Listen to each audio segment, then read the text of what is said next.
안녕하세요. 반갑습니다. 현준입니다. 이번 주도 잘 보내고 계시죠?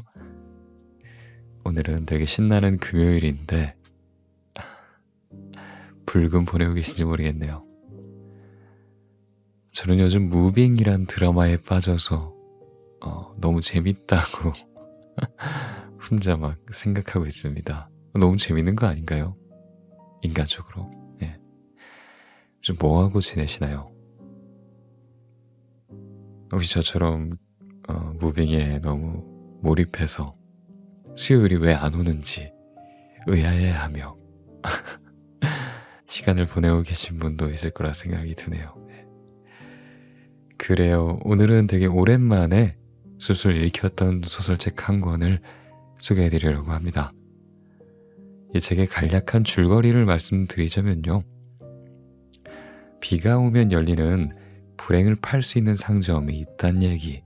그러니까 자신의 불행을 사연으로 써서 허름한 폐가에 보내면 자신의 불행을 팔 상점 안으로 들어갈 수 있는 티켓을 받을 수 있다는 얘기를 주인공이 듣게 돼요. 자신의 삶이 꽤나 불행하다고 느끼고 있는 주인공 세린이 있습니다.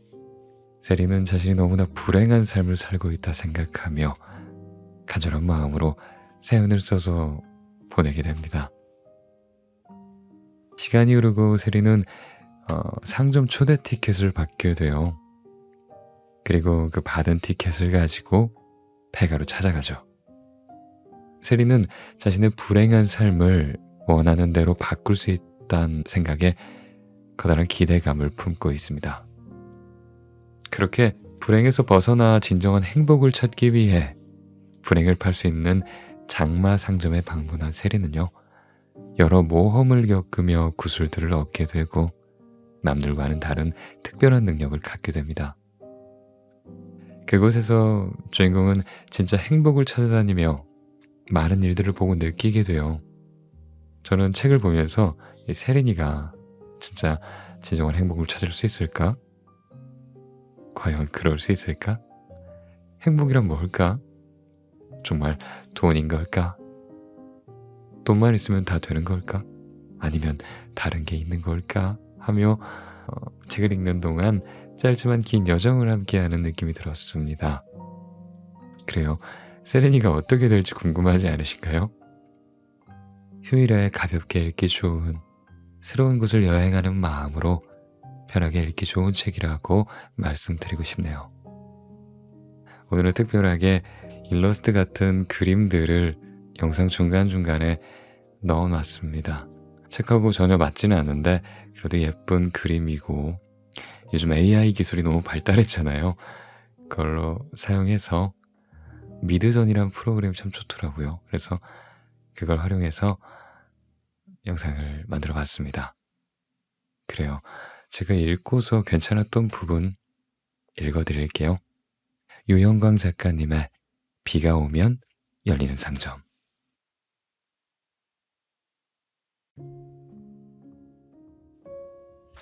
장마 전야, 여름방학을 앞두고 라디오에서 반가운 비 소식이 들려왔다. 하지만 엄마에게는 사실대로 말하지 못했다. 세리는 일주일 전부터 뭐라고 해야 할지 고민만 하다가 결국 당일이 되어서야 편지 하나만을 달랑 남겨두고 집을 나와버렸다. 엄마, 친구네 집에 며칠 있다 올게. 평소에 친구 얘기를 꺼낸 적도 없으니 딱 봐도 티가 나는 거짓말이었다. 하지만 아무렴 어떠냐 싶었다. 어쩌면 남들이 부러워할 만한 멋진 삶을 얻어 다시는 이곳에 돌아올 일이 없을지도 몰랐다. 세리는 아무리 빨아도 후줄근해 보이는 운동화를 신고 시내로 향했다. 목적지는 시내 중심가에 있는 기차역이었다. 시내로 나온 건 오랜만이었고 기차를 타는 건 더 오랜만이다.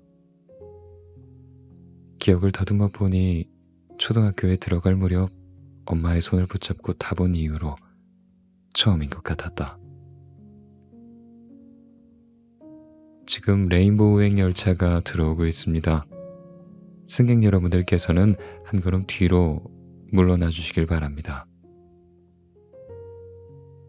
평소 탈 일이 없어 무심코 스쳐 지나갔던 기차역은 주말을 앞둔 데다 퇴근 시간이어서 그런지 사람들로 북적거렸다. 세리는 혼잡한 승강장 게이트를 헤매다가 하마터면 눈앞에서 기차를 놓칠 뻔했다. 천만 다행으로 문이 닫히기 직전 겨우 열차에 오를 수 있었다.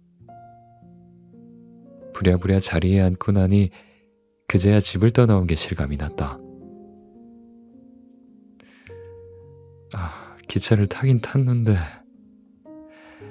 세리는 무심코 옆을 돌아보았다. 자기보다 한두 살쯤 많아 보이는 남자애가 귀에 이어폰을 끼고 노트북으로 영화인지 드라마인지 모를 것을 보고 있었다. 반쯤 열려있는 가방에는 전공책처럼 보이는 책들이 가득했다. 일부러 본 것은 아니었으나 책 옆면에는 남자가 다니는 듯한 대학교 이름이 적혀 있었다. 세린도 익히 들어 너무나 잘 알고 있는 대학이었다. 매년 졸업식이 되면 학교 정문 플래카드 가장 높은 곳에 그곳에 이름이 적히고 공부를 꽤 한다는 친구들 모두 목표로 삼는 대학이었다. 부럽다. 한때 세린도 가고 싶었으나 학년이 올라가면서 포기하게 된 학교이기도 했다. 나이 차이는 얼마 나지 않았지만 자신과 다른 세상에 살고 있는 것 같은 그 남자가 신기해 세린은 기차가 움직이는 내내 힐끔힐끔 쳐다보았다. 그러다 결국 눈이 마주치는 바람에 민망한 나머지 얼굴을 붉히며 괜히 창밖으로 시선을 돌렸다. 차창 밖은 조금씩 어둑어둑해지고 있었다. 단순히 해질녘이어서가 아니라 새까만 먹구름이 잔뜩 몰려오고 있던 것이다. 바람도 제법 거세게 부는지 철로 옆 키 큰 나무들이 춤을 추듯 잎사귀를 흔들어댔다. 세리는 주머니에 넣어둔 편지와 티켓을 꺼내 다시 한번 꼼꼼히 살펴보았다. 정확한 일자도 없이 단순히 장마가 시작되는 날, 그날 폐가를 찾아오라고만 적힌 불친절한 편지였다. 정말 이곳에 가면 내 삶을 마음대로 바꿀 수 있을까? 만약 그럴 수 있다면 난 무엇을 골라야 할까? 쉽게 답을 내릴 수 없는 질문들이 꼬리에 꼬리를 물고 머릿속을 어지럽혔다. 세리는 눈을 감고 규칙적으로 덜컹이는 열차에 몸을 맡겼다. 금세 머리가 무거워졌다. 깜빡 잠이 들었다가 깨어보니 날은 조금 더 어두워져 있었고 바람은 한층 세게 불고 있었다. 잠시 뒤 기차에서 안내방송이 흘러나왔다. 이번 역은 우리 역의 종착역인 레인보우타운역입니다. 열차에 타고 계신 승객 여러분들께서는 놓고 내리시는 물건이 없는지 확인하신 후 한 분도 빠짐없이 하차해 주시기 바랍니다. 세리는 주황색 우산을 손에 쥐는 것으로 내릴 제비를 맞췄다. 기차가 멈추고 문이 열리자 앉아있던 사람들이 한꺼번에 일어나 문으로 향했다. 조용하다 못해 적막했던 기차 안이 먼저 내리려는 사람들로 부산해졌다. 세리는 마지막까지 기다린 뒤에 천천히 기차에서 내렸다.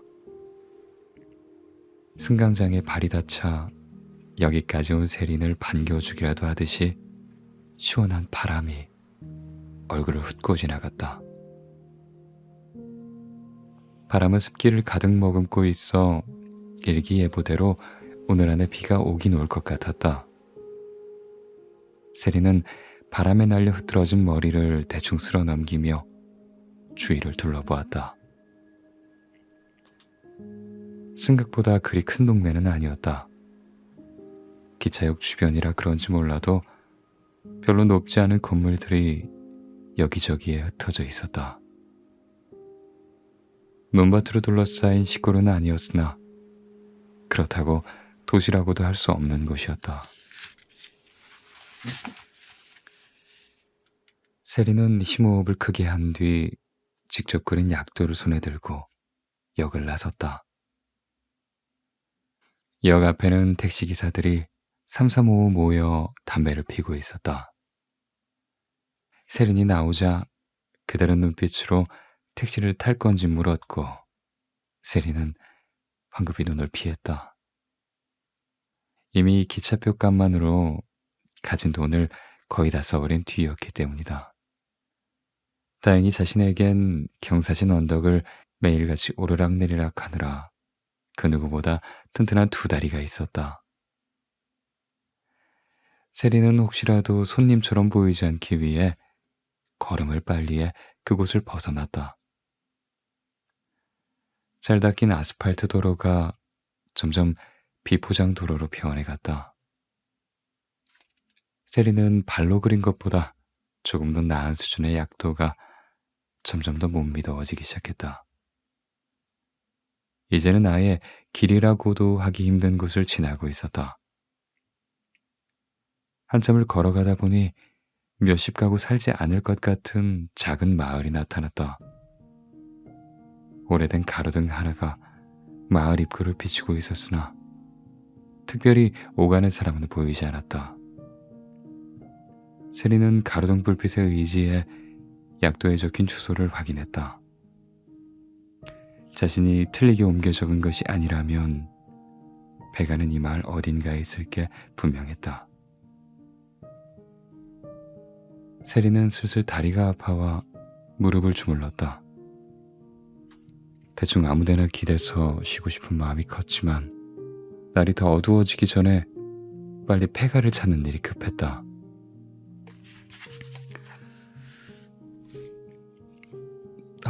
여기도 아닌가? 집집마다 돌아다니며 일일이 확인한 끝에 드디어 마지막 집만을 남겨두고 있을 때였다. 어디선가 희미하게 인기척이 들려왔다. 틀림없이 웅성거리는 소리였으나 뭔가 분위기가 심상치 않았다. 세리는 걸음을 재촉했다. 폐가로 보이는 입구엔 웬 노인이 땅에 손을 짚고 쓰러져 있었다. 그 주위를 20대 중반에서 30대 초반으로 보이는 남자 3명이 빙 둘러싸고 있었다. 그들은 서 있는 폼이나 하는 행동 하나하나에서 불량한 냄새가 났다. 그러니까 서로 좋게 말로 하자니까? 살 만큼 사신 분이 뭐 이렇게 욕심이 많으실까? 머리를 온통 노란색으로 물들이고 금목걸이를 두른 것으로도 모자라 노란 민소매티까지 깔맞춤한 남자가 말했다. 그 유명한 도깨비 티켓 좀 구경 좀 하자는데 되게 빡빡하게 구시네. 한 번만 보고 바로 돌려드린다니까. 이 녀석들이. 노인은 목에 핏대를 세우고 소리쳤다. 내가 니놈들 속셈 모를 줄 알고 젊은 놈이 성실하게 일하고 정직하게 살 생각을 해야지. 여기서 오가는 사람들 가로막고 이게 무슨 행패야. 아이고 행패라뇨. 그 말이 심하시네 할아버지. 얼굴이 워낙 컴상궂게 생겨서 순간 도깨비로 착각할 만한 또 다른 동료가 바짝 다가와서 얼굴을 들이밀었다. 왜 할배 좀 전에 말했잖아. 부탁이라니까. 아니 본다고 다른 것도 아닌데 좀스럽게 왜 이래? 나보고 그 말을 믿으라고? 흠, 어림도 없지. 노인은 과장되게 콧방귀를 뀌곤 조금 전 떠밀려 넘어지느라 손에 묻은 흙을 탈탈 털었다. 노인의 체구는 작았지만 어디서 그런 용기가 나오는지 상대의 엿박이 먹히지 않는 강단 있는 목소리였다. 내 놈들한테 줄 도깨비 티켓 같은 건 없어. 아니, 있다고 해도 못 줘. 노인은 눈에서 레이저가 나가기라도 할 것처럼 건달들을 노려보았다. 상대는 이것 봐라 하는 식으로 짧게 웃음을 터뜨렸다. 아이고, 아무래도 우리 할아범 본인 뼈가 아직도 딱딱한지 시험해보고 싶은 모양이네. 건달 무리의 리더로 보이는 등에 독수리 무늬가 그려진 가죽 재킷을 입은 남자가 앞으로 걸어 나왔다. 그는 어깨 동무하듯이 목에 걸치고 있던 야구 배트를 위협적으로 내려놓았다. 우린 분명히 정중하게 부탁했어. 할아범이 자초한 거야. 그러니 너무 원망하지 마. 옆에 서 있던 노랑머리가 자기 목을 좌우로 꺾으며 우두둑 하고 뼈 부딪히는 소리를 냈다. 험상궂은 얼굴의 남자도 이에 실세라 굳은 살이 박힌 주먹을 보란듯이 주물렀다. 그러자 노인의 태도가 돌변했다. 방금까지 당당하게 소리치던 노인은 갑자기 두 손으로 머리를 감싸더니 외마디 비명을 내질렀다. 그 모습을 본 건달무리가 자기들끼리 낄낄거렸다. 뭐야, 조금 전까지 자신만만했던 영감님 어디 갔니? 아이고, 이봐, 우린 아직 시작도 안 했는데 벌써부터 이렇게 겁을 먹으면 참 난감한데? 리더는 겁먹은 노인을 향해 비열한 미소를 흘리며 한 걸음 더 앞으로 내디뎠다. 아니, 내디디려 했다. 그런데 그때 그가 입고 있던 검은색 가죽 자켓이 위로 당겨지더니 서서히 몸이 들어 올려지기 시작했다. 어? 뭐야? 남자는 이게 무슨 일인가 싶어 주변을 살폈지만 보이는 건 아무것도 없었다. 누구야? 이거 안 나? 그는 리더라는 체면도 있고 볼썽사납게 발버둥을 쳤으나 달라지는 건 없었다. 결국 자신의 키가 더해진 만큼 위로 올라가더니 맞은편 숲속으로 던지듯 날아가 버렸다. 노인은 여전히 땅에 얼굴을 파묻고 있었고 나머지 건달 둘은 그 자리에서 얼어붙은 채로 자신들의 리더가 날아간 쪽을 쳐다보았다.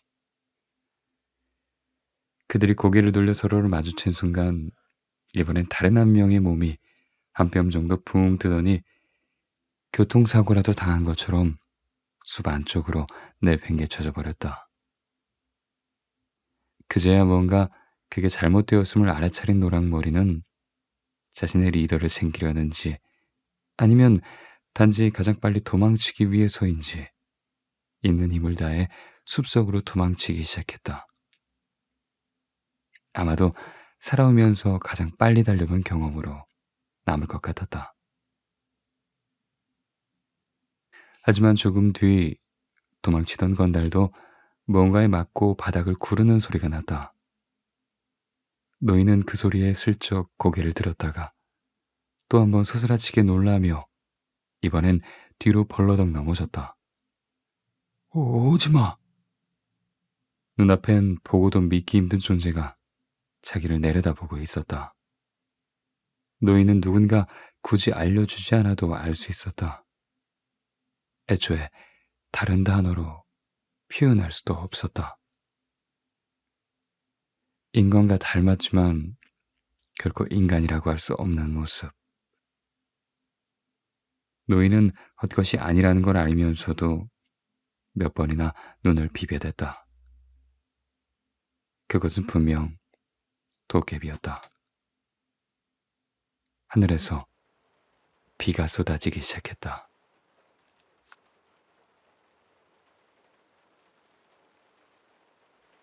문지기 토리야. 놀란 건 이를 몰래 지켜보던 세린도 마찬가지였다. 갑자기 장대비가 쏟아져 머리와 옷을 적셨지만 채 우산을 쓸 생각도 하지 못했다. 사람과 생김새는 비슷하지만 발이 길고 그에 비해 다리가 짧은 흡사 고릴라를 보는 듯한 무언가가 배가 입구에서 걸어 나오더니 노인을 둘러싸고 있던 건달무리를 순식간에 숲으로 던져버린 것이었다. 마지막에는 그들이 두고 간 야구방망이로 도망치던 건달까지 정확히 맞춰버렸다. 세리는 도서관에서 봤던 책의 앞부분을 겨우 기억해냈다. 그것은 오직 티켓을 받은 사람만이 도깨비를 볼 수 있으며 그들의 안내를 받게 된다는 것이었다. 끝까지 무슨 영문인지 모르겠다는 건달들의 표정으로 미루어 보아 책의 내용은 사실임을 알 수 있었다. 도깨비는 어느새 노인에게서 시선을 거두고 건물 모서리에 숨어 얼굴 반쪽만 내밀고 있는 세린을 바라보고 있었다. 그제야 도깨비의 얼굴 윤곽이 정확히 보였다. 정수리 쪽에 작은 뿔이 나 있는 것을 제외하면 인간과 크게 다를 게 없었다. 다만 웬만한 농구 선수들은 어깨 근처에도 못 올 정도로 키가 크다 보니 왠지 두려운 마음이 들었다. 도깨비는 이렇다 저렇다 말도 없이 세린과 노인을 번갈아 바라보더니 따라오란 손짓을 하고 폐가로 사라져버렸다. 그러는 사이 빗방울이 점점 거세졌다. 세린은 우산을 펼쳐들고 여전히 쓰러져 있는 노인에게로 다가갔다. 할아버지, 괜찮으세요? 비가 들어가는 것도 모르고 입을 벌리고 있던 노인이 또 한 번 화들짝 놀랐다. 누구요? 세린은 최대한 간단히 자기소개를 했다. 제 이름은 세린이고요. 저도 티켓을 받아서 장마 상점에 왔어요. 제가 도와드릴까요?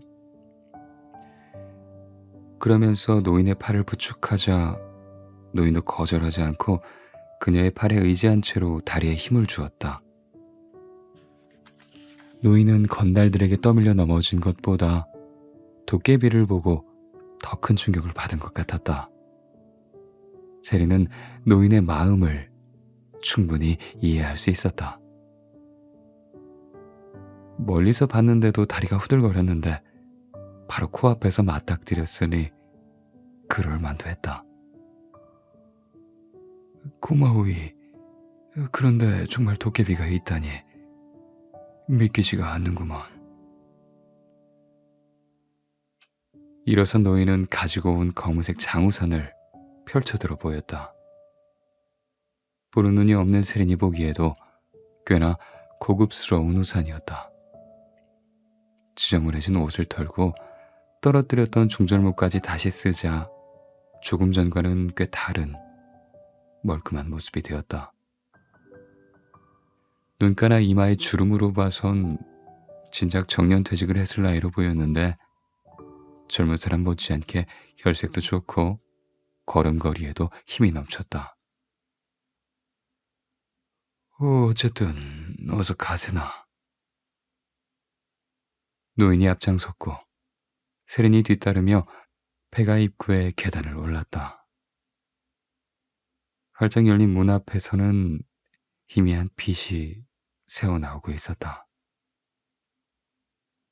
노인은 마치 한번 와본 사람처럼 곧바로 문으로 들어갔으나 세린은 잠깐 멈칫했다.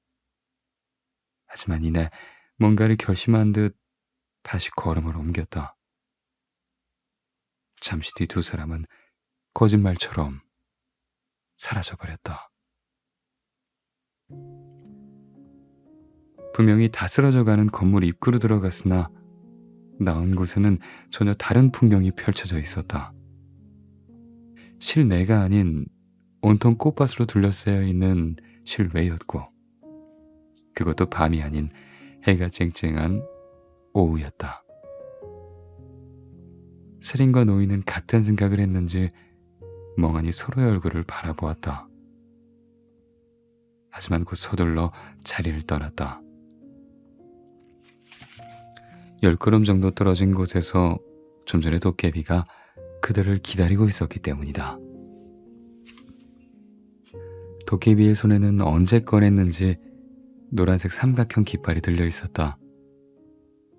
여행사 직원들이 여행객들을 잃어버리지 않기 위해 쓸 법한 물건이었다. 세린과 노인은 꽃밭 사이로 나 있는 오솔길을 따라 도깨비에게로 다가갔다. 어두운 밤에, 그것도 음산한 장소에서 처음 봤을 땐 한없이 무서워 보였는데, 환한 곳에서 보니 도깨비는 체구만 클 뿐 의외로 순박한 얼굴을 하고 있었다. 세린과 노인이 뒤늦게 따라왔음에도 불만 없이 그들을 기다려 주었다. 가까이에서 본 모습은 더욱 정감이 갔다. 위에 옷은 입지 않고 파란색 멜빵 바지를 한쪽 어깨에만 걸치고 있는 모습이 꼭 유치원생을 보는 것 같았다. 가슴팍에는 나비 모양의 작은 명찰이 있었는데 삐뚤빼뚤한 글씨로 토리아라고 적혀 있었다. 토리아? 세린이 혼잣말처럼 내뱉은 말에 도깨비가 고개를 끄덕였다. 자신의 이름인 모양이었다. 이번엔 도깨비가 검지로 세린을 가리켰다. 나? 내 이름은 세린이야. 세린. 도깨비가 어눌한 발음으로 이름을 따라 읽자 세린이 활짝 웃었다. 맞아. 그런데 여기가 장마 상점이야? 상점... 토리아는 손끝으로 멀리 떨어진 하얀색 건물을 가리켰다. 꽃밭 너머로 성 같기도 하고 탑 같기도 한 높은 건물들이 우뚝 서 있는 게 보였다. 꽃밭 너머로 성 같기도 하고 탑 같기도 한 높은 건물이 우뚝 서 있는 게 보였다. 길쭉하고 가느다란 건물을 중심으로 동화 속에서 방금 튀어나온 것 같은 집들이 사방으로 흩어져 있었다. 우와. 세린은 저도 모르게 감탄을 내뱉었다. 정말 저기로 가면 내 인생을 바꿀 수 있는 거야? 하지만 토리아는 뾰족하게 솟아있는 손톱으로 자신의 머리를 극적이기만 했다. 아직 인간의 말을 알아듣거나 표현하는데 익숙하지 않은 것 같았다. 이것저것 귀찮게 물어보는 세린과 달리 노인은 아직도 토리아가 겁이 나는지 두어 걸음 떨어진 곳에서 그들의 눈치만 살피고 있었다. 괜찮아요. 해치지는 않을 것 같아요. 세린이 노인을 안심시키려 했지만 노인은 여전히 세린의 등 뒤에서 경계를 풀지 않는 모습이었다. 토리아는 그러거나 말거나 몸을 돌려 상점으로 향하기 시작했다. 그는 키가 워낙 커서 한 걸음 걸으면 세린과 노인은 두세 걸음 걸어야 했다. 하지만 걸음걸이가 원래 느린 건지 아니면 일부러 속도를 맞춰주는 건지 애쓰지 않아도 토리아를 따라잡는데 큰 무리는 없었다. 다만 이상한 건 그의 행동이었다. 멀쩡히 길 안내를 하던 토리아가 갑자기 화들짝 놀라며 우뚝 멈춰서더니 쭉 뻗은 직선길을 내버려 두고 빙 돌아가는 것이었다. 세린은 잠시 어리둥절하여 그의 뒷모습을 멀뚱히 바라보았다. 호기심이 생긴 세린은 곧장 따라가지 않고 토리아가 조금 전 서 있던 곳으로 갔다. 커다란 뱀이라도 숨어 있나 싶어 자세히 살펴보았으나 잘 다져진 길가엔 돌멩이 몇 개를 제외하곤 별달리 보이는 게 없었다. 뭔가 자신이 모르는 이유가 있겠거니 생각하며 무심코 시선을 아래로 향했을 때였다. 그녀의 발 앞에 송충이 한 마리가 꼼지락거리며 기어가고 있었다. 설마 이것 때문이야? 궁금한 건 못 참는 성격이라 직접 토리아에게 물어보고 싶었지만 왠지 신뢰가 되는 말인 것 같아 넣어두기로 했다. 세리는 어느새 거리가 벌어진 토리아를 다시 뒤쫓아갔다.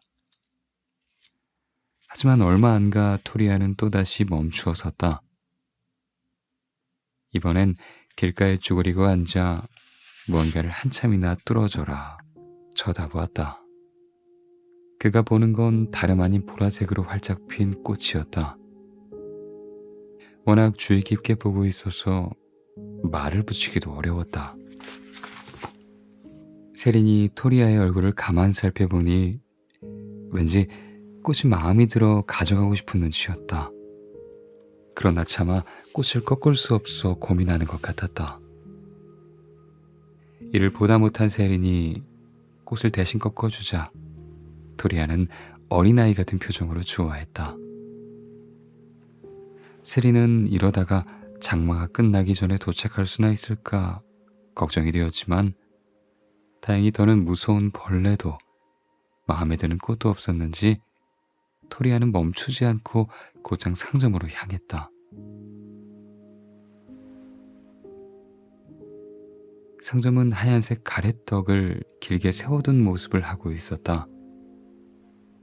근처 건물들에 비해 유난히 높고 웅장해서 옥상에 올라서면 주변의 다른 집들은 성냥갑처럼 보일 것 같았다. 출입구로 보이는 곳에는 토리아가 고개를 숙이지 않아도 충분히 들어갈 만한 커다란 문이 있었다. 그들이 문 앞에 도착하자 별다른 신호도 보내지 않았는데 저절로 문이 스르륵 움직였다. 마치 유령의 집에 온 기분이었다. 그리고 문이 채 완전히 열리기도 전에 안에서 시끄러운 음악 소리가 새어나왔다. 어두운 상점 안은 그야말로 흥겨운 축제 분위기였다. 순간 토리아가 무도회장을 상점으로 잘못 알고 있는 게 아닌가 하는 의심이 들 정도였다. 노인도 이런 분위기가 익숙하지 않은지 괜히 헛기침을 해댔다. 천장에는 미러볼이 쉴 새 없이 돌아가고 있었고 주변은 실루엣만 보이는 인파로 가득했다. 키높이만한 무대에서 화려한 옷을 입은 도깨비들의 공연이 펼쳐지는 가운데 단정한 웨이터 차림의 남자 도깨비가 다가오더니 쟁반에 담긴 정체 모를 음료를 구원했다. 세리는 별로 마시고 싶은 생각은 없었지만 노인이 두 잔을 받아 한 잔을 건네는 바람에 마지못해 잔을 손에 쥐었다. 당연히 술일 거라고 생각했던 음료는 의외로 좋은 향이 나는 과일 주스였다. 무슨 과일인 것까지는 알 수 없었으나 하도 달콤하고 시원해서 아까 그 웨이터가 보이면 부끄러움을 감수하고서라도 한 잔만 더 주세요라고 부탁하고 싶을 정도였다. 노인도 옆에서 눈을 감고 음료를 음미하며 감탄사를 연발했다. 그러는 사이 축제는 어느새 막바지로 접어들었다. 노인과 세린이 마지막 손님이었는지 그들을 끝으로 빗장이 걸리며 문이 완전히 닫혀버렸다. 쿵 하는 열릴 때와는 반대의 묵직한 소리가 주변을 울렸다. 옷이 다 젖을 정도로 혼신의 힘을 다해 노래를 부르고 춤을 추던 도깨비들이 박수를 받으며 무대에서 내려갔다. 그와 함께 요란하던 음악 소리도 순식간에 멈췄다. 상점 안은 도서관이 된 듯 고요해졌다. 그때 커튼이 내려온 텅 빈 무대를 혼자서 오르는 도깨비가 있었다. 구김 하나 없는 보라색 수트를 입고 그와 대비되는 노란색 넥타이를 맨 도깨비였다. 인간 세상으로 쳐도 꽤나 패션 감각이 있어 보이는 그는 머리에 포마드를 잔뜩 발라 한쪽으로 빗어 남겼고 콧수염을 멋지게 기르고 있었다. 인상이 워낙 강렬해서 한 번 보면 결코 잊을 수 없는 모습이었다. 자신을 듀로프라고 소개한 도깨비는 마이크를 손에 쥐고 한껏 격양된 목소리로 외쳤다. 어서 오십시오. 장마 상점에 오신 걸 환영합니다.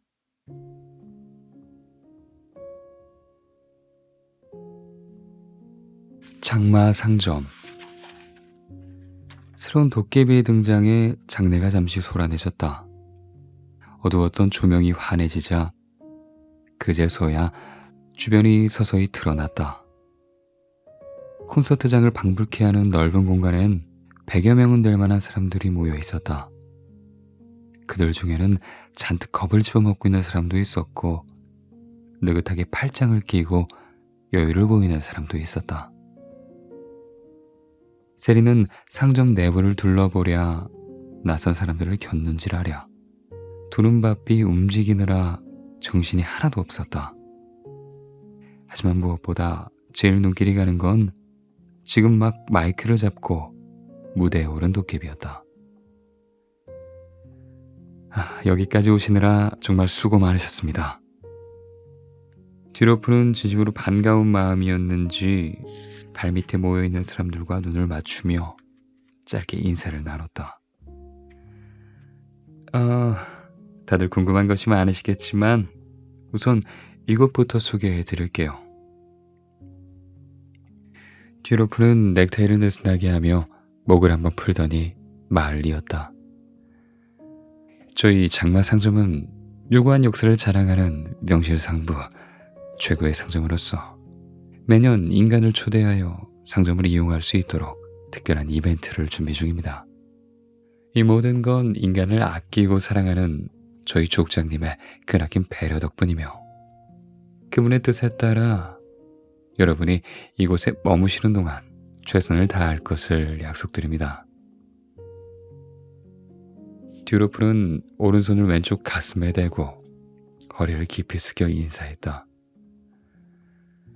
그럼 따분한 소개는 이쯤에서 끝내고 듀로프가 손가락을 살짝 튕기자 무대 옆에서 대기하던 미녀 도깨비가 천으로 덮인 무언가를 들고 나왔다.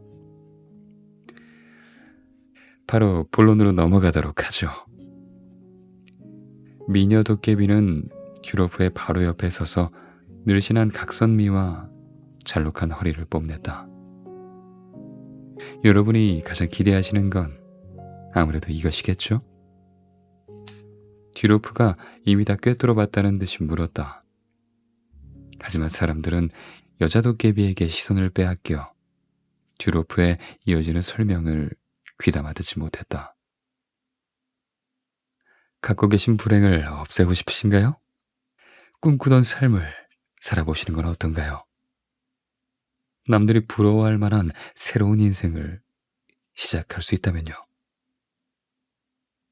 듀로프는 극적인 효과를 주기 위해 잠시 일부러 시간을 끌었다. 소개합니다. 저희 장마 상점의 자랑, 도깨비 구슬.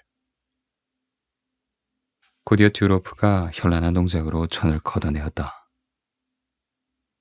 익히는 데만 반나절은 꼬박 걸렸을 것 같은 멋진 포즈였다. 천은 공중에서 활짝 펼쳐지더니 나풀거리며 뒤로 떨어졌다. 사람들은 웅성거리며 눈을 크게 뜨고 시선을 집중했다.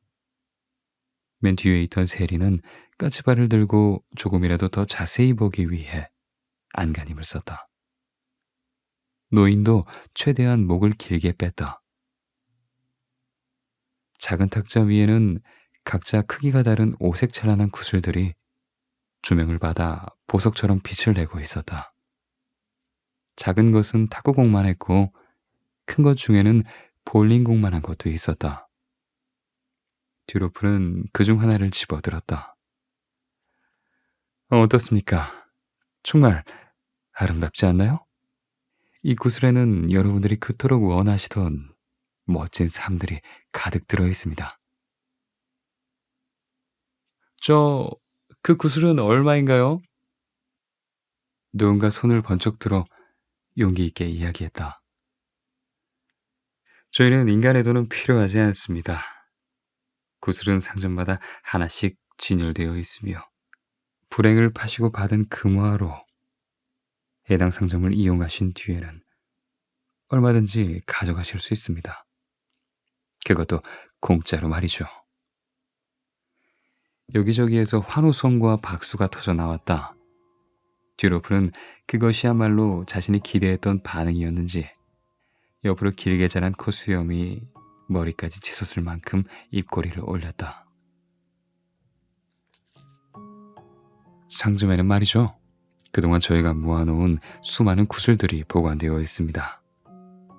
여러분들께서는 천천히 둘러보시고 장마가 끝나기 전까지만 원하는 구슬을 가져오시면 됩니다. 만약에 그 전까지 고르지 못하면 어떻게 되나요? 조금 전 질문했던 남자가 다시 물었다. 네모 반듯한 뿔테 안경을 끼고 수첩과 볼펜을 들고 있는 학창시절에 선생님들이 딱 좋아할 만한 모범생의 타입의 남자였다.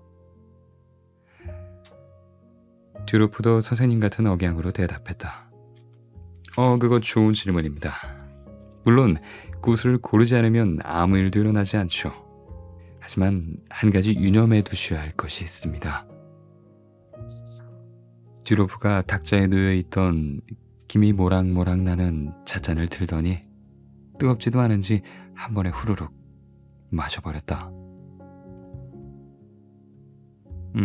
만약 장마가 끝나기 전까지 상점 밖으로 나가지 않으신다면. 그는 찻잔을 옆으로 돌려 깔끔하게 비어버린 바닥을 보여주었다. 이곳에 남아 계신 분들은 영원히 사라지게 됩니다. 순간 주변이 찬물을 끼얹은 듯 조용해졌다. 듀로프는 분위기가 순식간에 얼어붙은 것을 보고 일부러 과장되게 웃음을 터뜨렸다. 잠시 그의 웃음소리가 넓은 상점 내부를 울렸다. 하지만 너무 걱정하지 마세요. 아직 시간은 많습니다.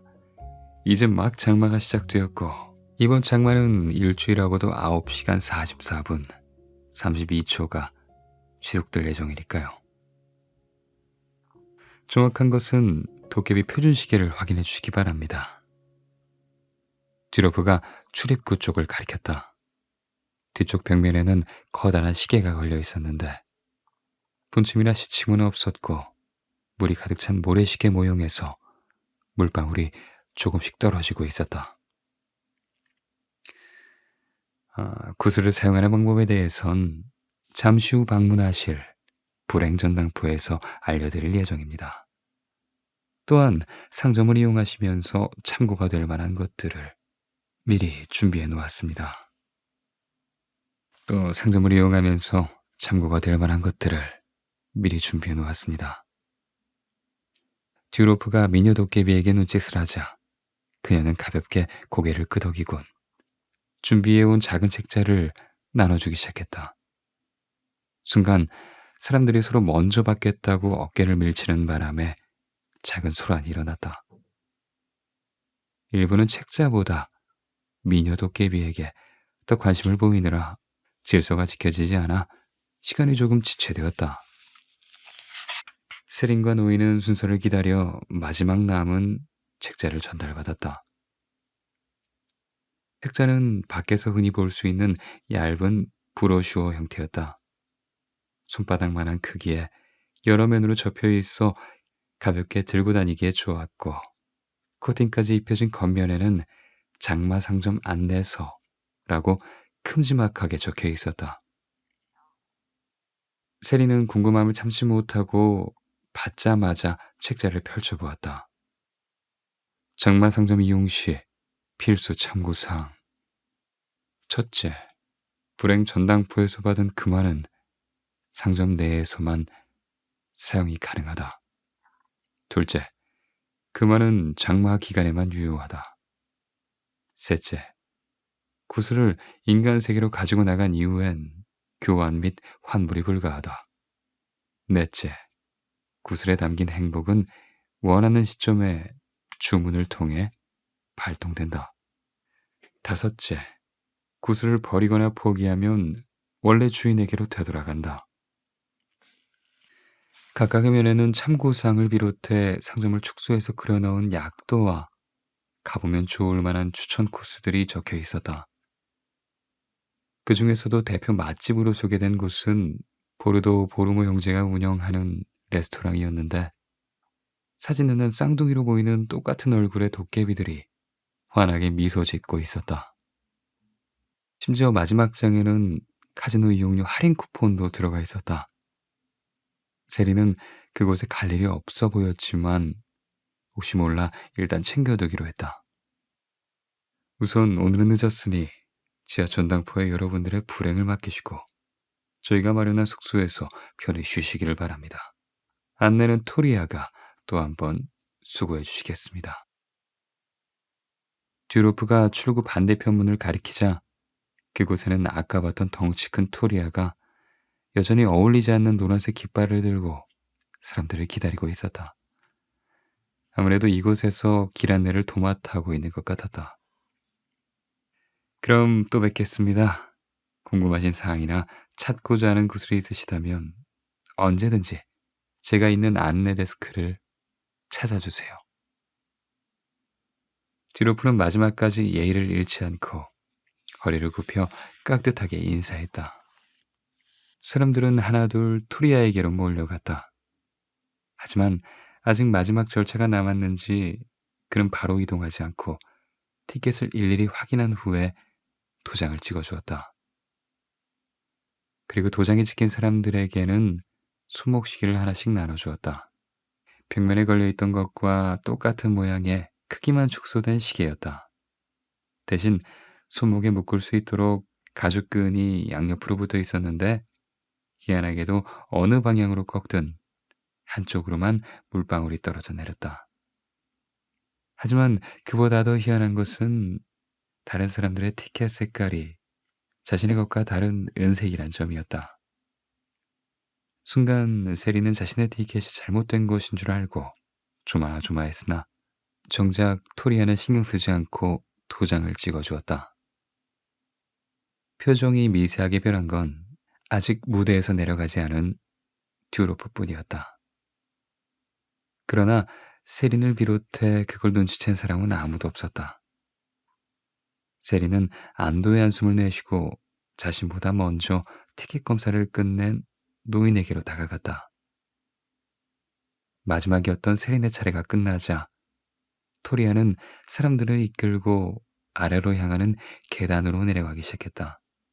종문 출입구와는 다르게 통로가 그리 넓지 않아 토리아가 몸을 구기듯 움츠리며 걸어갔고 그 뒤로 긴 줄이 이어졌다. 그들이 모두 빠져나가는 데는 생각보다 그리 오랜 시간이 걸리지 않았다. 웅성거리던 소리도 사라지고 발자국 소리도 차츰 멀어져 갔다. 상점 안은 처음부터 아무 일도 없었다는 듯이 다시 조용해졌다.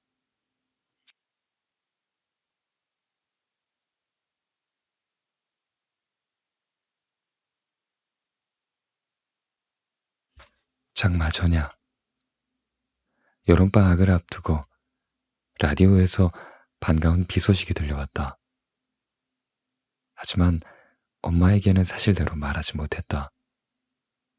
세리는 일주일 전부터 뭐라고 해야 할지 고민만 하다가 결국 당일이 되어서야 편지 하나만을 달랑 남겨두고 집을 나와버렸다.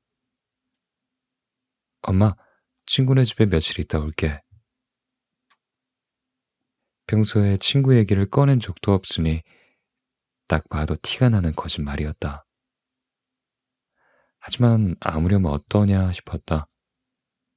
어쩌면 남들이 부러워할 만한 멋진 삶을 얻어 다시는 이곳에 돌아올 일이 없을지도 몰랐다.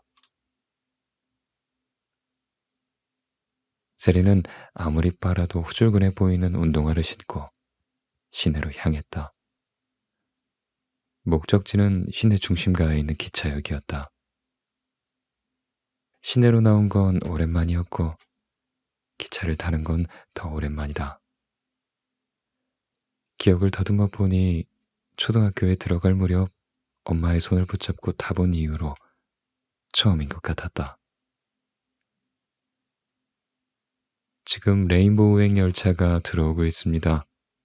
승객 여러분들께서는 한 걸음 뒤로 물러나 주시길 바랍니다. 평소 탈 일이 없어 무심코 스쳐 지나갔던 기차역은 주말을 앞둔 데다 퇴근 시간이어서 그런지 사람들로 북적거렸다. 세리는 혼잡한 승강장 게이트를 헤매다가 하마터면 눈앞에서 기차를 놓칠 뻔했다. 천만 다행으로 문이 닫히기 직전 겨우 열차에 오를 수 있었다. 부랴부랴 자리에 앉고 나니 그제야 집을 떠나온 게 실감이 났다. 기차를 타긴 탔는데. 세리는 무심코 옆을 돌아보았다.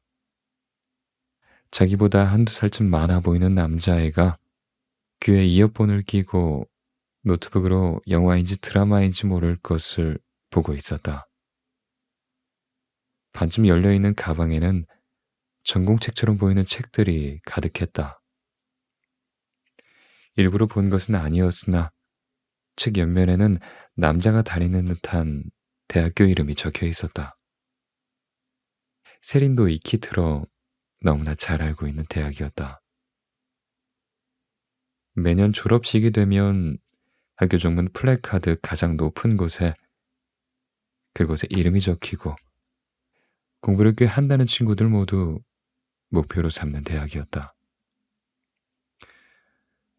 부럽다. 한때 세린도 가고 싶었으나 학년이 올라가면서 포기하게 된 학교이기도 했다.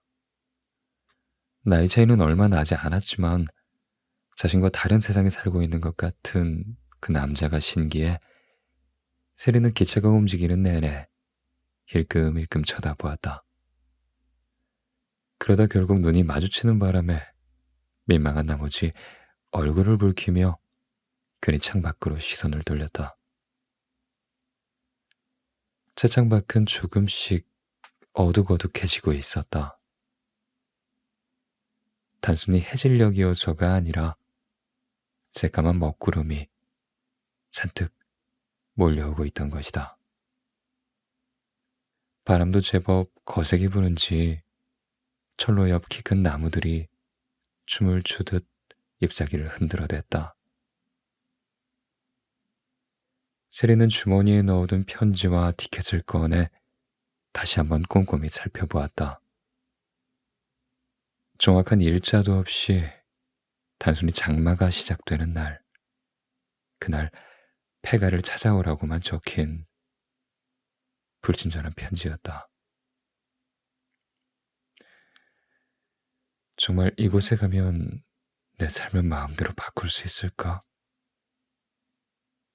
만약 그럴 수 있다면 난 무엇을 골라야 할까? 쉽게 답을 내릴 수 없는 질문들이 꼬리에 꼬리를 물고 머릿속을 어지럽혔다. 세리는 눈을 감고 규칙적으로 덜컹이는 열차에 몸을 맡겼다. 금세 머리가 무거워졌다. 깜빡 잠이 들었다가 깨어보니 날은 조금 더 어두워져 있었고 바람은 한층 세게 불고 있었다. 잠시 뒤 기차에서 안내방송이 흘러나왔다. 이번 역은 우리 역의 종착역인 레인보우 타운역입니다. 열차에 타고 계신 승객 여러분들께서는 놓고 내리시는 물건이 없는지 확인하신 후 한 분도 빠짐없이 하차해 주시기 바랍니다. 세리는 주황색 우산을 손에 쥐는 것으로 내릴 제비를 마쳤다. 기차가 멈추고 문이 열리자 앉아있던 사람들이 한꺼번에 일어나 문으로 향했다. 조용하다 못해 적막했던 기차 안이 먼저 내리려는 사람들로 부산해졌다. 세리는 마지막까지 기다린 뒤에 천천히 기차에서 내렸다. 승강장에 발이 닿자 여기까지 온 세린을 반겨주기라도 하듯이 시원한 바람이 얼굴을 훑고 지나갔다. 바람은 습기를 가득 머금고 있어 일기예보대로 오늘 안에 비가 오긴 올 것 같았다. 세리는 바람에 날려 흐트러진 머리를 대충 쓸어 넘기며 주위를 둘러보았다. 생각보다 그리 큰 동네는 아니었다. 기차역 주변이라 그런지 몰라도 별로 높지 않은 건물들이 여기저기에 흩어져 있었다. 논밭으로 둘러싸인 시골은 아니었으나 그렇다고 도시라고도 할 수 없는 곳이었다. 세리는 심호흡을 크게 한 뒤 직접 끓인 약도를 손에 들고 역을 나섰다. 역 앞에는 택시기사들이 삼삼오오 모여 담배를 피고 있었다. 세린이 나오자 그들은 눈빛으로 택시를 탈 건지 물었고 세린은 황급히 눈을 피했다. 이미 기차표 값만으로 가진 돈을 거의 다 써버린 뒤였기 때문이다. 다행히 자신에겐 경사진 언덕을 매일같이 오르락내리락 하느라 그 누구보다 튼튼한 두 다리가 있었다. 세리는 혹시라도 손님처럼 보이지 않기 위해 걸음을 빨리 해 그곳을 벗어났다. 잘 닦인 아스팔트 도로가 점점 비포장 도로로 변해갔다. 세리는 발로 그린 것보다 조금 더 나은 수준의 약도가 점점 더 못 믿어지기 시작했다. 이제는 아예 길이라고도 하기 힘든 곳을 지나고 있었다. 한참을 걸어가다 보니 몇십 가구 살지 않을 것 같은 작은 마을이 나타났다. 오래된 가로등 하나가 마을 입구를 비추고 있었으나 특별히 오가는 사람은 보이지 않았다. 세리는 가로등 불빛에 의지해 약도에 적힌 주소를 확인했다. 자신이 틀리게 옮겨 적은 것이 아니라면 배가는 이 마을 어딘가에 있을 게 분명했다. 세리는 슬슬 다리가 아파와 무릎을 주물렀다. 대충 아무데나 기대서 쉬고 싶은 마음이 컸지만 날이 더 어두워지기 전에 빨리 폐가를 찾는 일이 급했다.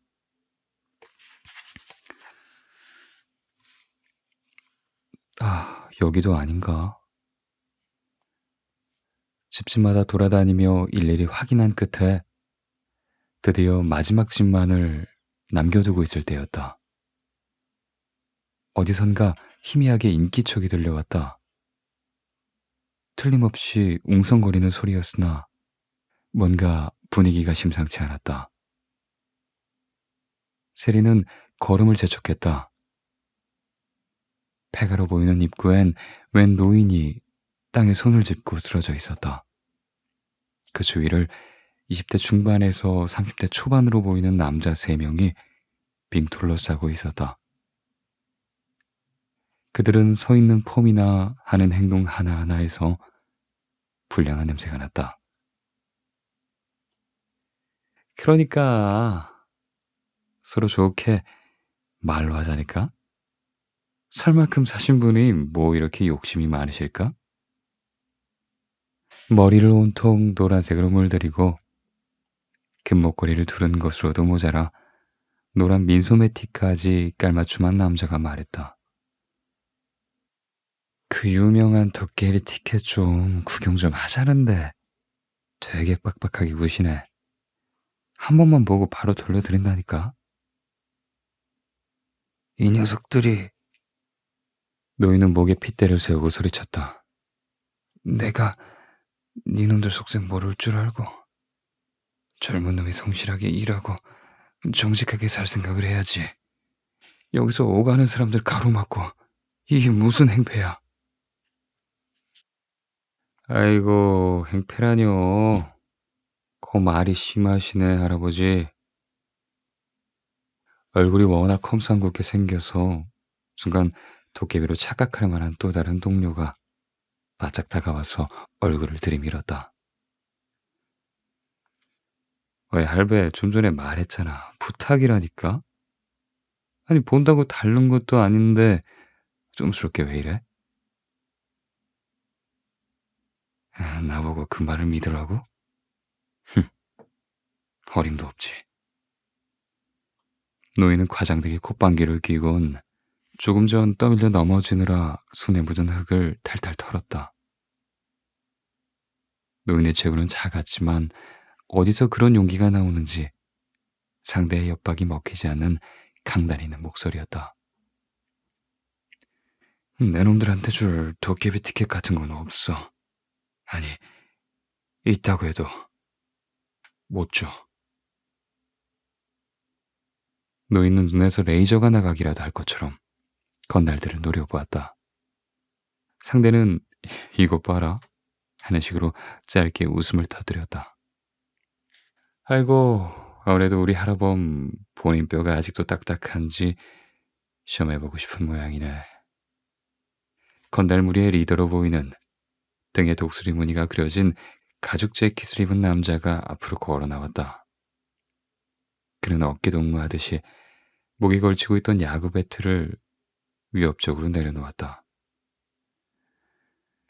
우린 분명히 정중하게 부탁했어. 할아범이 자초한 거야. 그러니 너무 원망하지 마.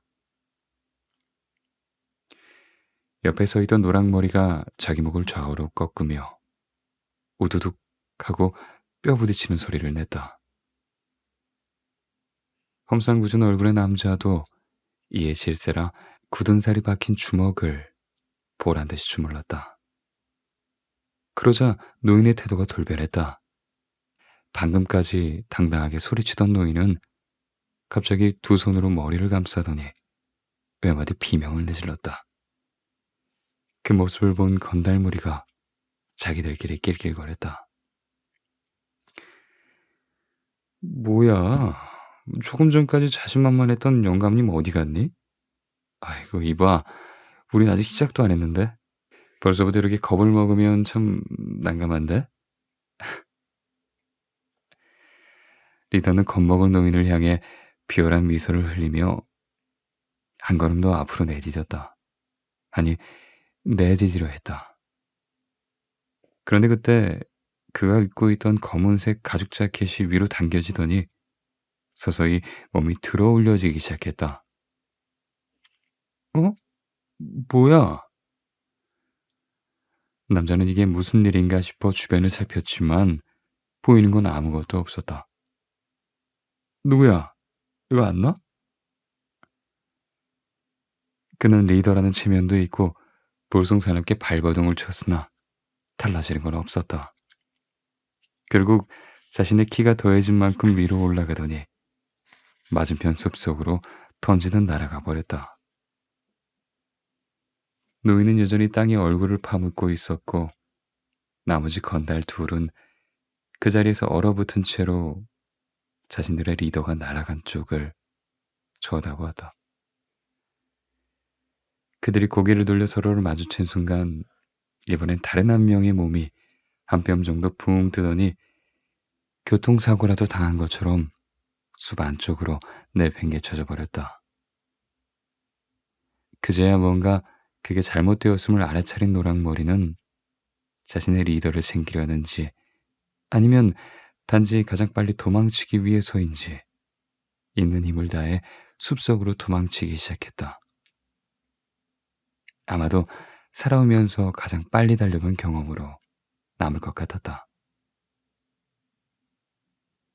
하지만 조금 뒤 도망치던 건달도 뭔가에 맞고 바닥을 구르는 소리가 났다.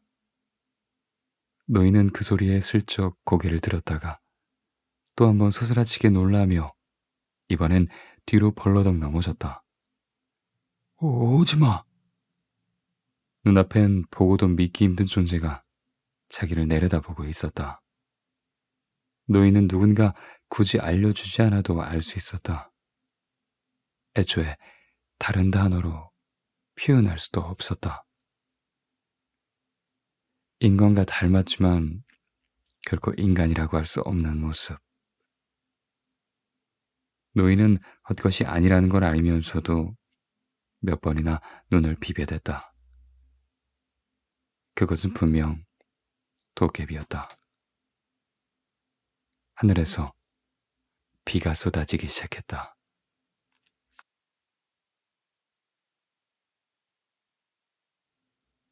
문지기 토리야. 놀란 건 이를 몰래 지켜보던 세린도 마찬가지였다. 갑자기 장대비가 쏟아져 머리와 옷을 적셨지만 채 우산을 쓸 생각도 하지 못했다.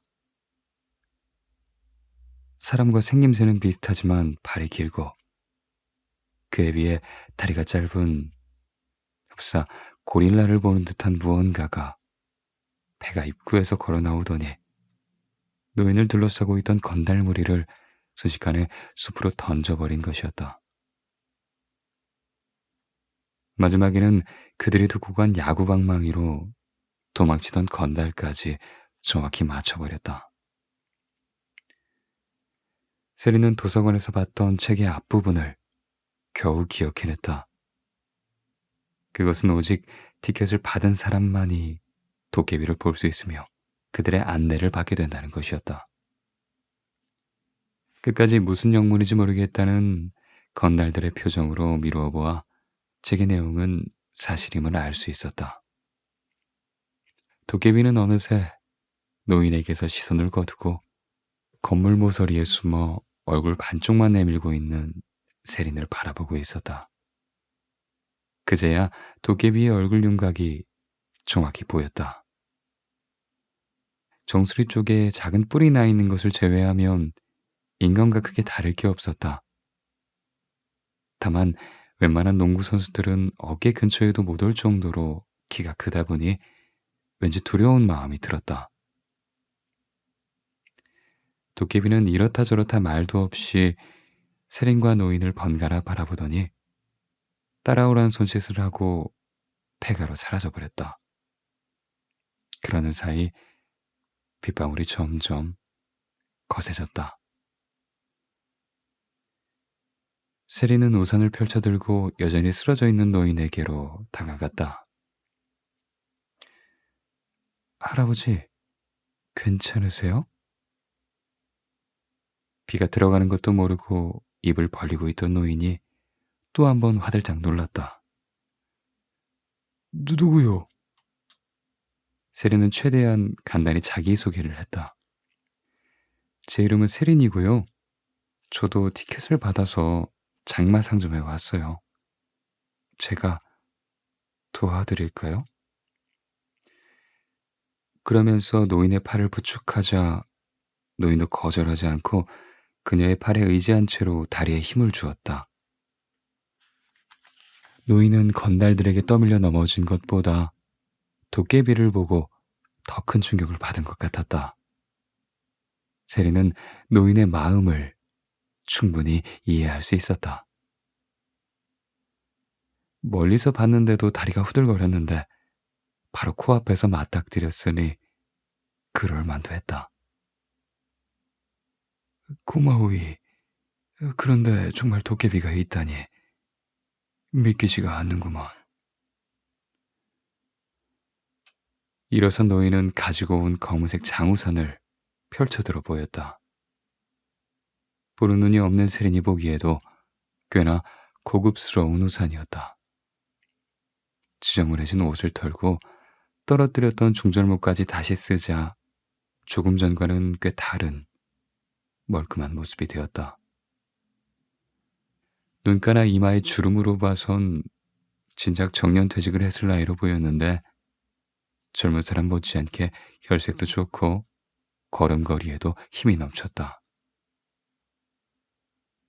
어쨌든 어서 가세나.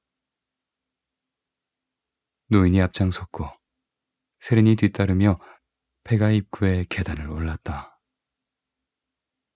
활짝 열린 문 앞에서는 희미한 빛이 새어나오고 있었다.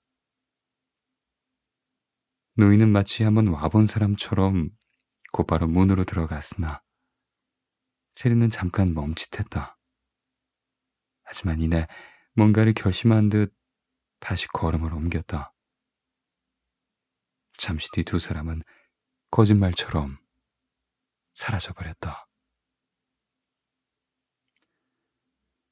분명히 다 쓰러져가는 건물 입구로 들어갔으나 나온 곳에는 전혀 다른 풍경이 펼쳐져 있었다. 실내가 아닌 온통 꽃밭으로 둘러싸여 있는 실외였고 그것도 밤이 아닌 해가 쨍쨍한 오후였다.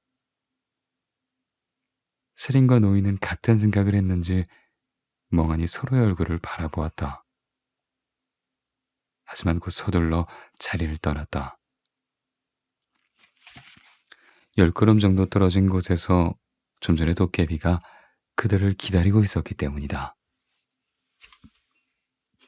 도깨비의 손에는 언제 꺼냈는지 노란색 삼각형 깃발이 들려 있었다. 여행사 직원들이 여행객들을 잃어버리지 않기 위해 쓸 법한 물건이었다. 세린과 노인은 꽃밭 사이로 나 있는 오솔길을 따라 도깨비에게로 다가갔다. 어두운 밤에 그것도 음산한 장소에서 처음 봤을 땐 한없이 무서워 보였는데 환한 곳에서 보니 도깨비는 체구만 클 뿐 의외로 순박한 얼굴을 하고 있었다. 세린과 노인이 뒤늦게 따라왔음에도 불만 없이 그들을 기다려 주었다. 가까이에서 본 모습은 더욱 정감이 갔다. 위에 옷은 입지 않고 파란색 멜빵 바지를 한쪽 어깨에만 걸치고 있는 모습이 꼭 유치원생을 보는 것 같았다. 가슴팍에는 나비 모양의 작은 명찰이 있었는데 삐뚤빼뚤한 글씨로 토리아라고 적혀 있었다. 토리아? 세린이 혼잣말처럼 내뱉은 말에 도깨비가 고개를 끄덕였다. 자신의 이름인 모양이었다. 이번엔 도깨비가 검지로 세린을 가리켰다. 나? 내 이름은 세린이야. 세린. 도깨비가 어눌한 발음으로 이름을 따라 읽자 세린이 활짝 웃었다. 맞아. 그런데 여기가 장마 상점이야? 상점... 토리아는 손끝으로 멀리 떨어진 하얀색 건물을 가리켰다. 꽃밭 너머로 성 같기도 하고 탑 같기도 한 높은 건물들이 우뚝 서 있는 게 보였다. 꽃밭 너머로 성 같기도 하고 탑 같기도 한 높은 건물이 우뚝 서 있는 게 보였다. 길쭉하고 가느다란 건물을 중심으로 동화 속에서 방금 튀어나온 것 같은 집들이 사방으로 흩어져 있었다. 우와. 세린은 저도 모르게 감탄을 내뱉었다. 정말 저기로 가면 내 인생을 바꿀 수 있는 거야? 하지만 토리아는 뾰족하게 솟아있는 손톱으로 자신의 머리를 극적이기만 했다. 아직 인간의 말을 알아듣거나 표현하는데 익숙하지 않은 것 같았다. 이것저것 귀찮게 물어보는 세린과 달리 노인은 아직도 토리아가 겁이 나는지 두어 걸음 떨어진 곳에서 그들의 눈치만 살피고 있었다. 괜찮아요. 해치지는 않을 것 같아요. 세린이 노인을 안심시키려 했지만 노인은 여전히 세린의 등 뒤에서 경계를 풀지 않는 모습이었다. 토리아는 그러거나 말거나 몸을 돌려 상점으로 향하기 시작했다. 그는 키가 워낙 커서 한 걸음 걸으면 세린과 노인은 두세 걸음 걸어야 했다. 하지만 걸음걸이가 원래 느린 건지 아니면 일부러 속도를 맞춰주는 건지 애쓰지 않아도 토리아를 따라잡는데 큰 무리는 없었다. 다만 이상한 건 그의 행동이었다. 멀쩡히 길 안내를 하던 토리아가 갑자기 화들짝 놀라며 우뚝 멈춰서더니 쭉 뻗은 직선길을 내버려 두고 빙 돌아가는 것이었다. 세리는 잠시 어리둥절하여 그의 뒷모습을 멀뚱히 바라보았다. 호기심이 생긴 세리는 곧장 따라가지 않고 토리아가 조금 전 서 있던 곳으로 갔다. 커다란 뱀이라도 숨어 있나 싶어 자세히 살펴보았으나 잘 다져진 길가엔 돌멩이 몇 개를 제외하곤 별달리 보이는 게 없었다. 뭔가 자신이 모르는 이유가 있겠거니 생각하며 무심코 시선을 아래로 향했을 때였다. 그녀의 발 앞에 송충이 한 마리가 꼼지락거리며 기어가고 있었다. 설마 이것 때문이야? 궁금한 건 못 참는 성격이라 직접 토리아에게 물어보고 싶었지만 왠지 신뢰가 되는 말인 것 같아 넣어두기로 했다. 세리는 어느새 거리가 벌어진 토리아를 다시 뒤쫓아갔다. 하지만 얼마 안 가 토리아는 또다시 멈추어 섰다.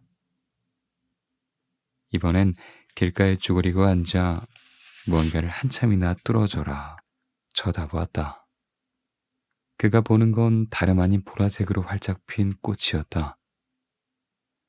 워낙 주의 깊게 보고 있어서 말을 붙이기도 어려웠다. 세린이 토리아의 얼굴을 가만 살펴보니 왠지 꽃이 마음이 들어 가져가고 싶은 눈치였다. 그러나 차마 꽃을 꺾을 수 없어 고민하는 것 같았다.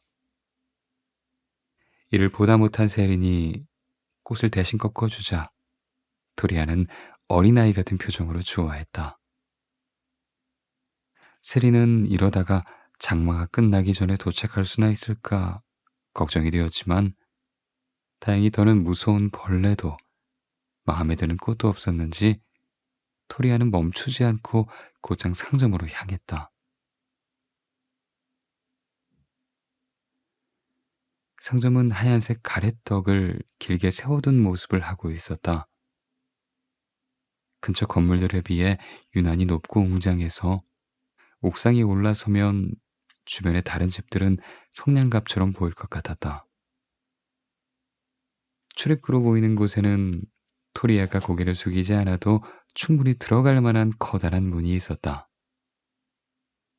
그들이 문 앞에 도착하자 별다른 신호도 보내지 않았는데 저절로 문이 스르륵 움직였다. 마치 유령의 집에 온 기분이었다. 그리고 문이 채 완전히 열리기도 전에 안에서 시끄러운 음악 소리가 새어나왔다. 어두운 상점 안은 그야말로 흥겨운 축제 분위기였다. 순간 토리아가 무도회장을 상점으로 잘못 알고 있는 게 아닌가 하는 의심이 들 정도였다. 노인도 이런 분위기가 익숙하지 않은지 괜히 헛기침을 해댔다. 천장에는 미러볼이 쉴 새 없이 돌아가고 있었고 주변은 실루엣만 보이는 인파로 가득했다. 키높이만한 무대에서 화려한 옷을 입은 도깨비들의 공연이 펼쳐지는 가운데 단정한 웨이터 차림의 남자 도깨비가 다가오더니 쟁반에 담긴 정체 모를 음료를 구하랬다. 세리는 별로 마시고 싶은 생각은 없었지만 노인이 두 잔을 받아 한 잔을 건네는 바람에 마지못해 잔을 손에 쥐었다. 당연히 술일 거라고 생각했던 음료는 의외로 좋은 향이 나는 과일 주스였다. 무슨 과일인 것까지는 알 수 없었으나 하도 달콤하고 시원해서 아까 그 웨이터가 보이면 부끄러움을 감수하고서라도 한 잔만 더 주세요라고 부탁하고 싶을 정도였다. 노인도 옆에서 눈을 감고 음료를 음미하며 감탄사를 연발했다. 그러는 사이 축제는 어느새 막바지로 접어들었다. 노인과 세린이 마지막 손님이었는지 그들을 끝으로 빗장이 걸리며 문이 완전히 닫혀버렸다. 쿵 하는 열릴 때와는 반대의 묵직한 소리가 주변을 울렸다. 옷이 다 젖을 정도로 혼신의 힘을 다해 노래를 부르고 춤을 추던 도깨비들이 박수를 받으며 무대에서 내려갔다. 그와 함께 요란하던 음악 소리도 순식간에 멈췄다. 상점 안은 도서관이 된 듯 고요해졌다. 그때 커튼이 내려온 텅 빈 무대를 혼자서 오르는 도깨비가 있었다. 구김 하나 없는 보라색 수트를 입고 그와 대비되는 노란색 넥타이를 맨 도깨비였다. 인간 세상으로 쳐도 꽤나 패션 감각이 있어 보이는 그는 머리에 포마드를 잔뜩 발라 한쪽으로 빗어 남겼고 콧수염을 멋지게 기르고 있었다. 인상이 워낙 강렬해서 한 번 보면 결코 잊을 수 없는 모습이었다.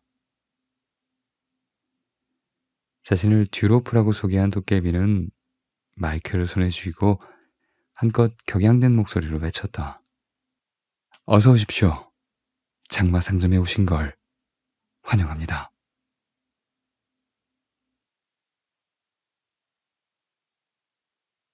장마 상점. 새로운 도깨비의 등장에 장내가 잠시 소란해졌다. 어두웠던 조명이 환해지자 그제서야 주변이 서서히 드러났다. 콘서트장을 방불케 하는 넓은 공간엔 100여 명은 될 만한 사람들이 모여 있었다. 그들 중에는 잔뜩 겁을 집어먹고 있는 사람도 있었고 느긋하게 팔짱을 끼고 여유를 보이는 사람도 있었다. 세리는 상점 내부를 둘러보랴 낯선 사람들을 곁눈질하랴 두눈바삐 움직이느라 정신이 하나도 없었다. 하지만 무엇보다 제일 눈길이 가는 건 지금 막 마이크를 잡고 무대에 오른 도깨비였다. 여기까지 오시느라 정말 수고 많으셨습니다. 듀로프는 진심으로 반가운 마음이었는지 발밑에 모여있는 사람들과 눈을 맞추며 짧게 인사를 나눴다. 다들 궁금한 것이 많으시겠지만 우선 이것부터 소개해 드릴게요. 듀로프는 넥타이를 느슨하게 하며 목을 한번 풀더니 말을 이었다. 저희 장마 상점은 유구한 역사를 자랑하는 명실상부 최고의 상점으로서 매년 인간을 초대하여 상점을 이용할 수 있도록 특별한 이벤트를 준비 중입니다.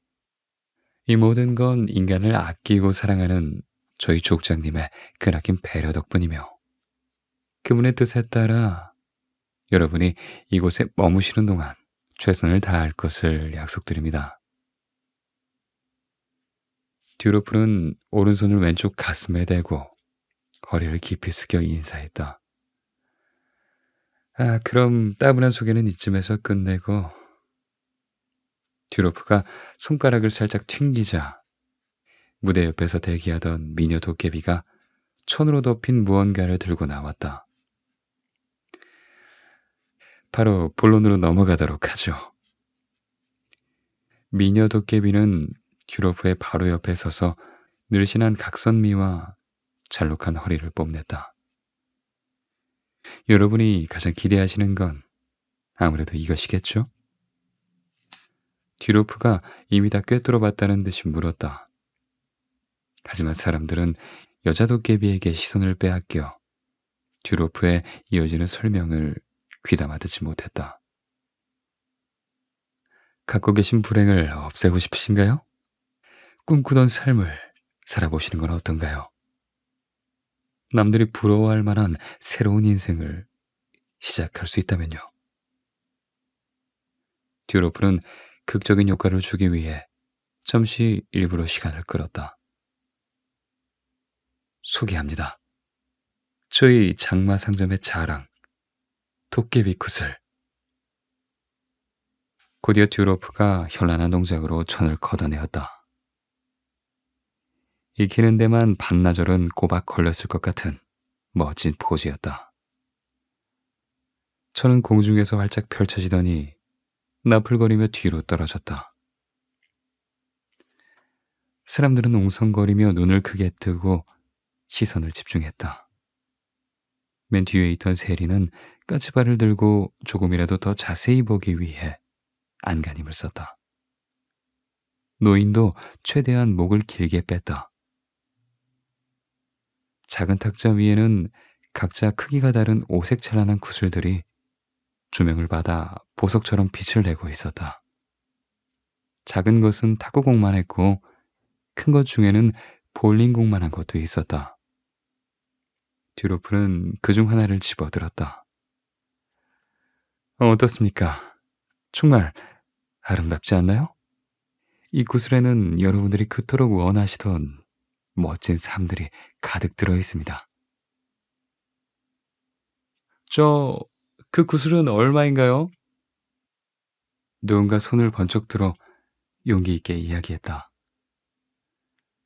저희는 인간의 돈은 필요하지 않습니다. 구슬은 상점마다 하나씩 진열되어 있으며 불행을 파시고 받은 금화로 해당 상점을 이용하신 뒤에는 얼마든지 가져가실 수 있습니다. 그것도 공짜로 말이죠. 여기저기에서 환호성과 박수가 터져 나왔다. 듀로프는 그것이야말로 자신이 기대했던 반응이었는지 옆으로 길게 자란 콧수염이 머리까지 치솟을 만큼 입꼬리를 올렸다. 상점에는 말이죠. 그동안 저희가 모아놓은 수많은 구슬들이 보관되어 있습니다. 여러분들께서는 천천히 둘러보시고 장마가 끝나기 전까지만 원하는 구슬을 가져오시면 됩니다. 만약에 그 전까지 고르지 못하면 어떻게 되나요? 조금 전 질문했던 남자가 다시 물었다. 네모 반듯한 뿔테 안경을 끼고 수첩과 볼펜을 들고 있는 학창시절에 선생님들이 딱 좋아할 만한 모범생의 타입의 남자였다. 듀로프도 선생님 같은 억양으로 대답했다. 그거 좋은 질문입니다. 물론 구슬을 고르지 않으면 아무 일도 일어나지 않죠. 하지만 한 가지 유념해 두셔야 할 것이 있습니다. 듀로프가 탁자에 놓여있던 김이 모락모락 나는 찻잔을 들더니 뜨겁지도 않은지 한 번에 후루룩 마셔버렸다. 만약 장마가 끝나기 전까지 상점 밖으로 나가지 않으신다면. 그는 찻잔을 옆으로 돌려 깔끔하게 비어버린 바닥을 보여주었다. 이곳에 남아 계신 분들은 영원히 사라지게 됩니다. 순간 주변이 찬물을 끼얹은 듯 조용해졌다. 듀로프는 분위기가 순식간에 얼어붙은 것을 보고 일부러 과장되게 웃음을 터뜨렸다. 잠시 그의 웃음소리가 넓은 상점 내부를 울렸다. 하지만 너무 걱정하지 마세요. 아직 시간은 많습니다. 이제 막 장마가 시작되었고 이번 장마는 일주일하고도 9시간 44분 32초가 지속될 예정이니까요. 정확한 것은 도깨비 표준 시계를 확인해 주시기 바랍니다. 듀로프가 출입구 쪽을 가리켰다. 뒤쪽 벽면에는 커다란 시계가 걸려 있었는데 분침이나 시침은 없었고 물이 가득 찬 모래시계 모형에서 물방울이 조금씩 떨어지고 있었다. 구슬을 사용하는 방법에 대해선 잠시 후 방문하실 불행전당포에서 알려드릴 예정입니다. 또한 상점을 이용하시면서 참고가 될 만한 것들을 미리 준비해 놓았습니다. 또 상점을 이용하면서 참고가 될 만한 것들을 미리 준비해 놓았습니다. 듀로프가 미녀 도깨비에게 눈짓을 하자 그녀는 가볍게 고개를 끄덕이곤 준비해온 작은 책자를 나눠주기 시작했다. 순간 사람들이 서로 먼저 받겠다고 어깨를 밀치는 바람에 작은 소란이 일어났다. 일부는 책자보다 미녀 도깨비에게 더 관심을 보이느라 질서가 지켜지지 않아 시간이 조금 지체되었다. 세린과 노인은 순서를 기다려 마지막 남은 책자를 전달받았다. 책자는 밖에서 흔히 볼 수 있는 얇은 브로슈어 형태였다. 손바닥만한 크기에 여러 면으로 접혀 있어 가볍게 들고 다니기에 좋았고 코팅까지 입혀진 겉면에는 장마상점 안내서라고 큼지막하게 적혀 있었다. 세리는 궁금함을 참지 못하고 받자마자 책자를 펼쳐보았다. 장마상점 이용 시 필수 참고사항. 첫째, 불행 전당포에서 받은 금화는 상점 내에서만 사용이 가능하다. 둘째, 금화는 장마 기간에만 유효하다. 셋째, 구슬을 인간 세계로 가지고 나간 이후엔 교환 및 환불이 불가하다. 넷째, 구슬에 담긴 행복은 원하는 시점에 주문을 통해 발동된다. 다섯째, 구슬을 버리거나 포기하면 원래 주인에게로 되돌아간다. 각각의 면에는 참고사항을 비롯해 상점을 축소해서 그려넣은 약도와 가보면 좋을 만한 추천 코스들이 적혀 있었다. 그 중에서도 대표 맛집으로 소개된 곳은 보르도 보르모 형제가 운영하는 레스토랑이었는데 사진에는 쌍둥이로 보이는 똑같은 얼굴의 도깨비들이 환하게 미소 짓고 있었다. 심지어 마지막 장에는 카지노 이용료 할인 쿠폰도 들어가 있었다. 세리는 그곳에 갈 일이 없어 보였지만 혹시 몰라 일단 챙겨두기로 했다. 우선 오늘은 늦었으니 지하 전당포에 여러분들의 불행을 맡기시고 저희가 마련한 숙소에서 편히 쉬시기를 바랍니다. 안내는 토리아가 또 한번 수고해 주시겠습니다. 듀로프가 출구 반대편 문을 가리키자 그곳에는 아까 봤던 덩치 큰 토리아가 여전히 어울리지 않는 노란색 깃발을 들고 사람들을 기다리고 있었다. 아무래도 이곳에서 길 안내를 도맡아하고 있는 것 같았다. 그럼 또 뵙겠습니다. 궁금하신 사항이나 찾고자 하는 구슬이 있으시다면 언제든지 제가 있는 안내 데스크를 찾아주세요. 듀로프는 마지막까지 예의를 잃지 않고 허리를 굽혀 깍듯하게 인사했다. 사람들은 하나둘 투리아에게로 몰려갔다.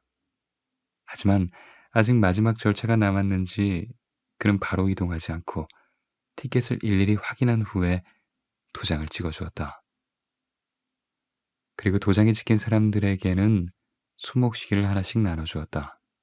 벽면에 걸려있던 것과 똑같은 모양의 크기만 축소된 시계였다.